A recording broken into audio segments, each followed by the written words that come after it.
Olá, estou chegando de uma palestra que fiz, auditório cheio, no Hospital das Forças Armadas. Dá gosto a gente ver assim uma plateia tão qualificada, atenta, né? Eu falava sobre Brasil e fazia a possibilidade de que estejamos assim num divisor de águas, né? Transformações de toda sorte no nosso país, né? Na política, na economia, na política externa. Mas vamos lá, vamos ao comentário de hoje.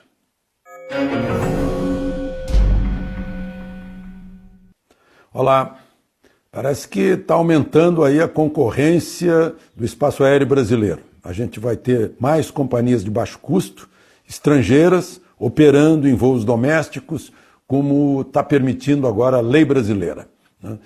Há uma companhia argentina, uma espanhola, que já foi a primeira a se candidatar, e também uma companhia do Chile, vejam só.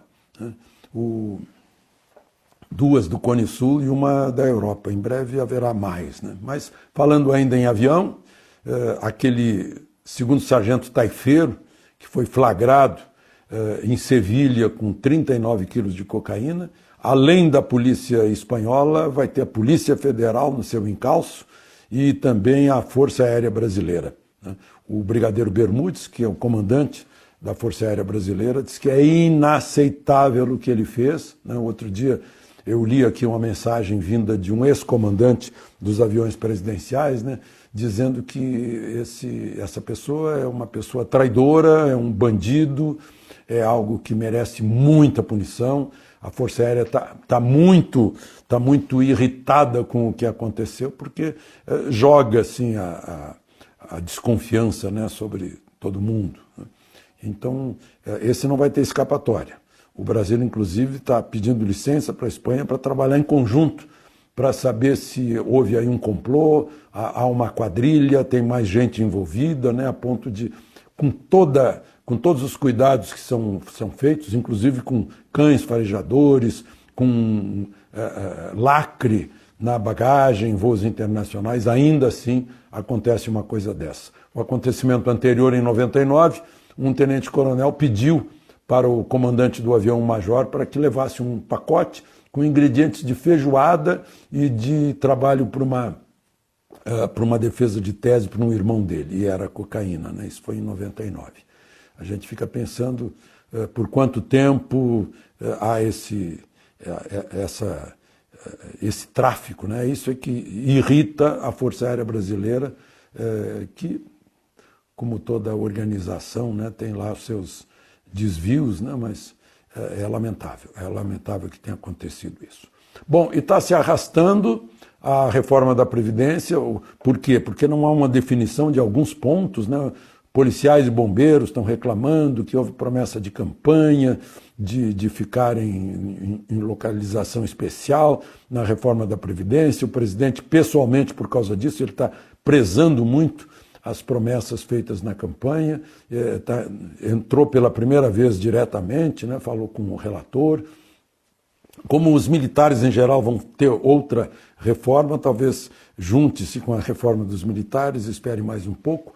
Há uma decepção dos governadores e prefeitos, eles queriam embarcar na reforma federal, né, para não terem desgaste político de terem que fazer as reformas. Eles estão mal das pernas, as contas dos estados estão deficitárias, né, de terem o desgaste político de fazer reformas em suas assembleias legislativas e, em alguns casos, nas câmaras de vereadores, quando há uma previdência em municípios mais poderosos, municípios maiores.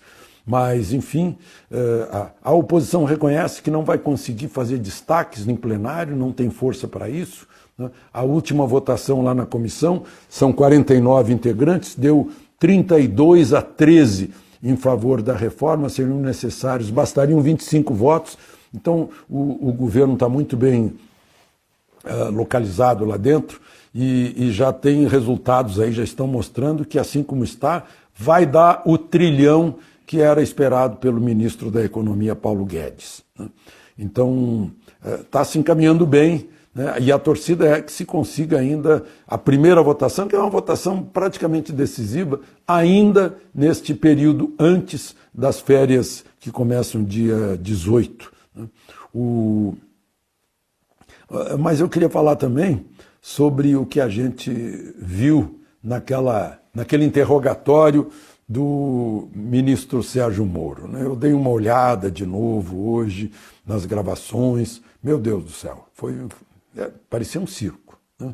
Coitada da língua portuguesa, como foi desprezada por todos, né? A gente está vendo aí que há uma falha geral na escola, e as pessoas os políticos usam a língua portuguesa, né? A língua portuguesa é a ferramenta deles. Está lá no artigo 13 da Constituição que a língua nacional é a língua portuguesa. Primeira vez que entrou na Constituição, mas erros de concordância, falta da palavra certa, formação de frase, meu Deus do céu, que dá uma pena, né? Isso me bate muito, né?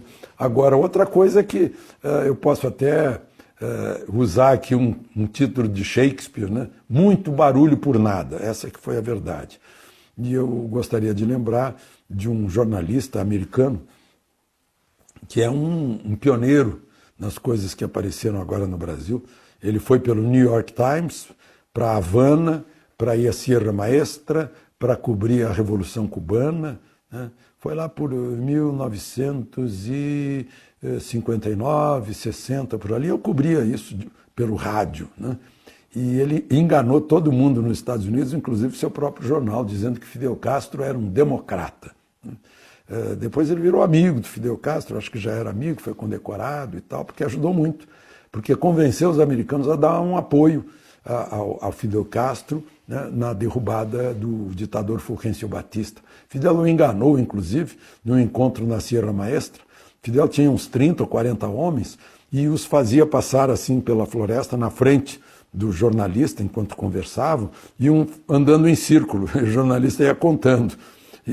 E disse que o Fidel estava cheio de homens lá, que era mais que um regimento, né? Um efetivo maior que um regimento e tal. Teve um livro, O Homem que Enganou no New York Times, uma coisa assim. Eu não estou lembrado agora de memória do nome dele, né? Talvez você me ajude aí. Mas, então, há antecedentes, né, na imprensa americana.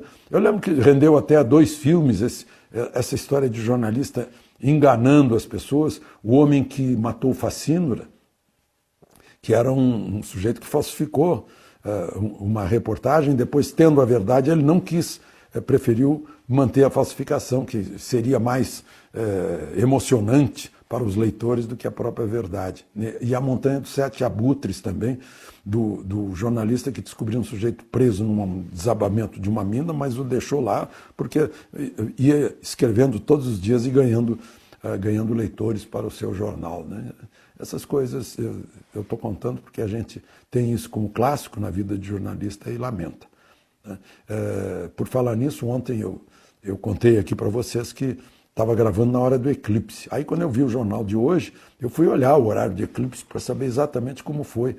O jornal deu uma página inteira com eclipse e não deu o horário do eclipse, nem a hora que a lua entrou, nem a hora que a lua saiu. E aí eu lembrei que, no meu tempo de faculdade, a gente aprendeu jornalismo e tinha que responder a quem, o que, como e quando, né? Ficou quando. A gente não fica sabendo, né? É o mesmo que dizer, olha, Cabral descobriu o Brasil. Dizer quando é importante, né?